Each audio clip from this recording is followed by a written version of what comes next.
The Chemistry of Anesthesia and How It Affects Your Body, an Organic Chemistry Honors Project by Delaney Shu.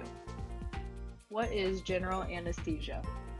When you need a surgery done that is too harsh on your body to do while you are awake, your doctor may suggest that you go under general anesthesia. General anesthesia is a combination of medications, also known as anesthetics, that put you in a sleep-like state so that you do not feel pain during the procedure. An anesthetized brain does not feel pain or respond to reflexes, so it is more like being in a medically induced coma rather than being asleep. What chemicals are being put into my body when I receive general anesthesia? Most commonly, the drug propofol is what is intravenously given to patients as an anesthetic to put them to sleep before a surgery. This drug may sound familiar to you because it is one that was surprisingly found in Michael Jackson's toxicology screen after his death. The use of this drug is restricted to anesthesiologists and persons trained in the admission of general anesthesia, and that is why it was a large problem when it was found that Michael Jackson had it. Smaller doses of this drug can often reduce anxiety, which is why it can be seen to be used in emergency rooms as sedatives on some occasions. How does propofol actually put me to sleep? Although the exact mechanism of how anesthesia works is still being studied, there is a general understanding of how it is able to put people in a reversible coma.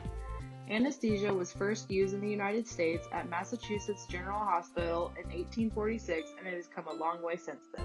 The choices of anesthetics back then were ether, chloroform, and nitrous oxide.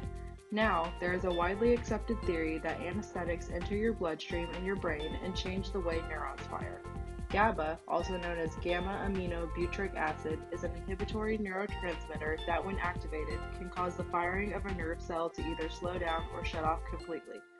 When anesthetics bind to GABA, they are able to slow down and shut off the firing of it so that people are able to undergo general anesthesia. The exact mechanism of how anesthesia works is still being widely studied so that we may know more about it. Is it safe to undergo general anesthesia? Yes. Although there are always risks that come with any type of anesthesia, many of these risks are actually associated with the surgery itself rather than being put under. When you are asleep, someone from the care team is constantly monitoring your breathing, temperature, and blood pressure to make sure that you are safe. You may experience some side effects of waking up from the surgery, such as nausea and vomiting, but these are completely normal and will disappear very soon. Thank you for watching this video. I hope it helped you learn more about what happens when you undergo general anesthesia and the awesome chemistry that makes this possible.